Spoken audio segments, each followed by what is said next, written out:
Welcome to the More Than Fitness podcast. Hello, friends, and welcome to Minisode number 66 on the More Than Fitness podcast. We now have video available once again, and I'm super excited. We've got the new background. I think that this setup is going to work. We've got a little bit of a fisheye lens, but nonetheless, the show must go on. Either way, we're going to continue to bring the fire with this minisode. So today's minisode, we're going to talk about 6 tactics to deal with junk food at work. There's nothing more frustrating than having your fitness goals sabotaged by things typically outside your control. You know, you have your boss who decides to buy pizza for everybody at lunch, or you have Janet bringing in doughnuts every other day, sitting in the break room, or you have the office candy jar that just eye fucks you every time you walk by it, right? You know, so it's very frustrating because it's stuff that typically, you can't get your boss not to do that. But what you can do is focus on what you can control. And that's kind of what I want to talk about in this minisode. And I'm also, so let's go ahead and get into the first tactic because it leads, there's a nice segue here. So the first tactic I would say is you don't necessarily have to avoid the junk food. Of course, you can't always give into it, but for many times, I think it's going to be perfectly okay for you to indulge a little bit. The first tactic I would say is consider the trade-offs and make a conscious decision. You are an adult. You can figure out what you want to sacrifice, what you don't want to sacrifice whenever it comes to your fitness goals. If in that moment you really want to have that donut, you want to just not go through the hassle of talking with your coworkers about your fitness goals, or you think, you know what, I've done really well this entire week. It's Friday. I'm going to enjoy this pizza and I can just balance out my calories later on in the night. I think that's totally okay. If in that moment, the priority for you to enjoy that food is higher than the priority of fat loss or something like that. And there's no reason that you can't make both work. You just kind of have to adjust as your day goes on. Whenever you make that conscious decision of, okay, I'm going to enjoy this pizza. Okay, it's going to be a little bit more calorie dense. So later in the day, like I said, balance out those calories, have a lower fat meal, higher protein, maybe a salad, something like that, just a little bit lighter to balance things out. The most important thing is make it conscious.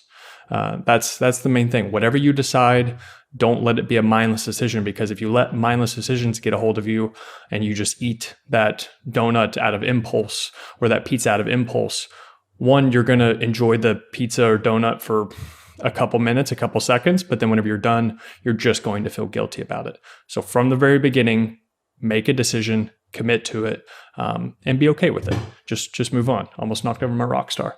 That would have been bad. Okay. Second tactic. This one's going to be basically you've got to be prepared.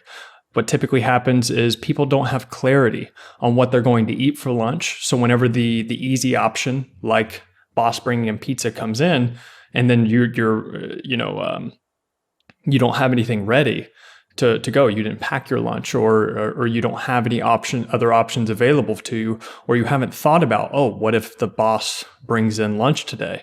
The boss is going to bring in pizza today, and I already planned on going out to eat, with Steve and Jack later on tonight. And so it's going to be 2 heavy calorie dense meals. And then you just end up saying, fuck it, and you eat everything in sight, right? That's what we don't want. You've got to make sure that you are prepared. So the second tactic is going to be have clarity on what you're eating for lunch. So either pack it yourself or just have some options available based off where you typically eat lunch on a regular basis. There's probably a few select places that you and your coworkers or just you alone typically get for lunch, whether it's, there's Subway, there's Jersey Mike's, there's Jimmy John's. Clearly, I'm just naming all sandwich places.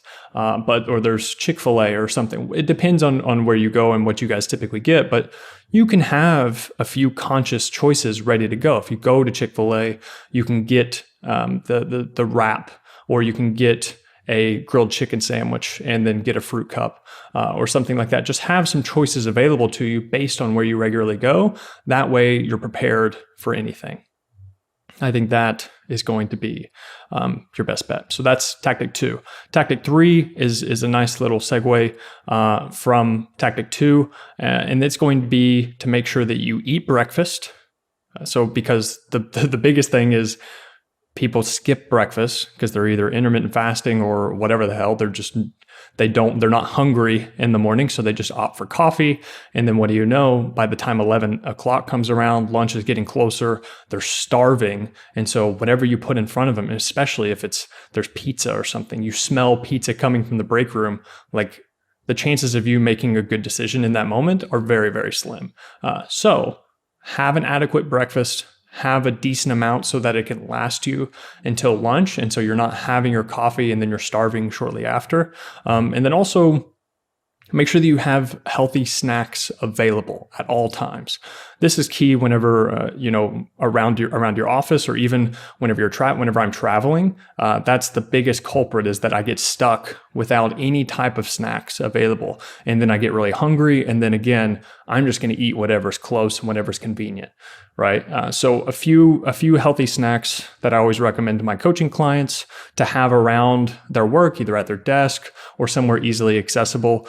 Same goes for whenever they're traveling, but I'll just name these off real quick. So beef jerky, 94% fat-free popcorn, any type of peeled fruit, so like a small banana, orange, apple, etc.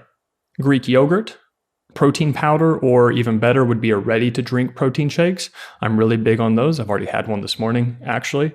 And they're good for emergencies whenever you're just starving and you don't have anything quick and you don't even want to eat something. Having that ready-to-drink protein shake, down it real quick, the protein is going to help satiate you pretty quickly. Also, protein bars, nuts, and I would say if you have nuts, get the single serving bags. Those are going to be crucial. So nuts and seeds or nut butters. So having something like peanut butter, string cheese, unsweetened dry fruit, whole grain bread, bagels, muffins, whole grain crackers or pretzels. Again, these aren't perfect choices, but they're way better than binging on some very calorie dense meal at lunch. An oat-based granola bar or dark chocolate. So just having these snacks available so that whenever maybe you do have coffee for breakfast and you don't have anything until lunch, well, whenever that beginning of hunger starts to tingle in your stomach around 10 or so, you can be like, okay, I have some healthy options available. I'm just going to munch on a few of these snacks and then I'll be able to make a more conscious decision at lunch because you're not starving, right? So that is number 3. Eat your breakfast, manage your hunger throughout the day, and make sure you have healthy snacks available so that you're always prepared no matter whatever the situation is. The 4th tactic is to note your triggers. So when do you typically reach for a treat? Is it whenever 4 o'clock rolls around, work is about to be done, it's been a little bit since you've had lunch, you're kind of just fucking around, to be honest, and so you're bored, the day's about to end, or maybe whenever you're stressed about an upcoming project, it's more of a form of procrastination, so you just reach for food and then you get the dopamine rush of, okay, I've got this snack now, and it's preoccupying your hands and things, so you don't have to worry about the upcoming project. Or it could be whenever you're hungry, again, at lunch, and then you smell something delicious coming from the break room. Is that instantly whenever you're like, that's the trigger. You smell that pizza or you smell that delicious food that's in there, and then you're just like, screw it, I'm hungry, I'm going to go and enjoy this delicious pizza. So make sure you note your triggers throughout the day. And even whenever I say that, whenever I went through that tactic, there's probably a few things, if this is a problem you deal with, you're like, oh, it's always whenever this, or it always seems to be around this time, and it's always whenever I'm having this feeling. Just note those throughout the day. Try to be really honest with yourself and try to plan for that in the future. Okay, the 5th tactic, almost done here. The 5th tactic is hide the candy jar. I know that people sometimes have candy within arm's length for those listening, I'm rummaging through my pin jar as if it's a candy jar, but people have it within arm's length, and that makes it super difficult. Whenever you have any type of hunger or any type of craving, or like I said, you're just bored, it's so easy to just reach and eat those. Or if there's somewhere, there's a candy jar, an office candy jar or something, or somebody that you know always has delicious treats, and every time you walk by it, you get triggered to be like, okay, I'm just going to grab just a little bit. Oh no, I shouldn't. And then you grab some anyway. Yeah, that's what I'm talking about. So what I would say is hide the candy jar if you can, if it's within your possession, or if it's someone else's, I would say to try and make it less visible. Even if it's, so if you're at your desk, right, and then maybe over to your, let's say 12, so let's say like you're 2 o'clock, right? You can see the candy jar. It's kind of just like teasing you off in the distance. What I would say is get something on your desk or whatever, or even you could go by and put something just close to the candy jar to make it less visible. I don't want it to be teasing your eye while you're sitting there trying to work. So making it less visible, that alone is going to decrease your chances of even getting it, because then you don't even think about it, right? Until you actually see it, until you actually see that colorful candy in there, you're not triggered to actually eat it. Another thing that you could do is actually buy a less visible jar. So typically people have glass and you can see right through the glass. But if you get more of an opaque container or something, or even just a glass container that's not see-through, it's whatever, got some type of design on it or something, put the candy in there. That way it just looks more like a jar and you actually have to open it up, look inside to see what there is. Just make it less visible. I talk about more tactics like this even if you don't have these problems at work, but you may have these problems at home, right? Optimizing your food environment, your kitchen, how you lay things out in your fridge and your cabinet. I talk about these and other 10 ways to put your fat loss on autopilot in my automated fitness product. And you guys, the More Than Fitness podcast listeners, can get $15 off if you put in the code MTFP. But if you want to learn more tactics like that, more ways to put your fitness on autopilot by optimizing your food environment, you can click the link in the description and get the automated fitness product you get $15 off. So it'd be about $30. I've gotten really good feedback on it, and I think it's 100% worth it. I may be biased, but okay. Last tactic, get in the habit of tracking your food so you have to log everything you eat.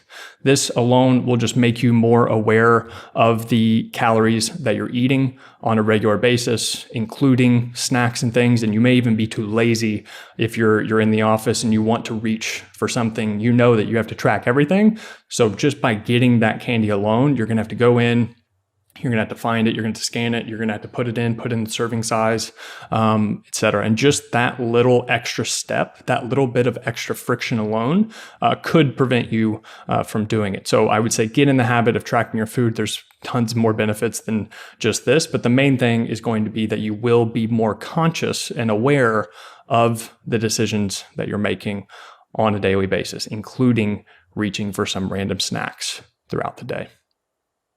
Okay, and that is it. Real quick, 6 tactics. Consider the trade-offs and make a conscious decision. That's number 1. Number 2 is have clarity on what you're eating for lunch. Be prepared. Number 3 is eat breakfast and have healthy snacks available. Number 4 is note your triggers while at work. Number 5 is going to be hide the candy jar or make it less visible. And number 6 is going to be get in the habit of tracking your food.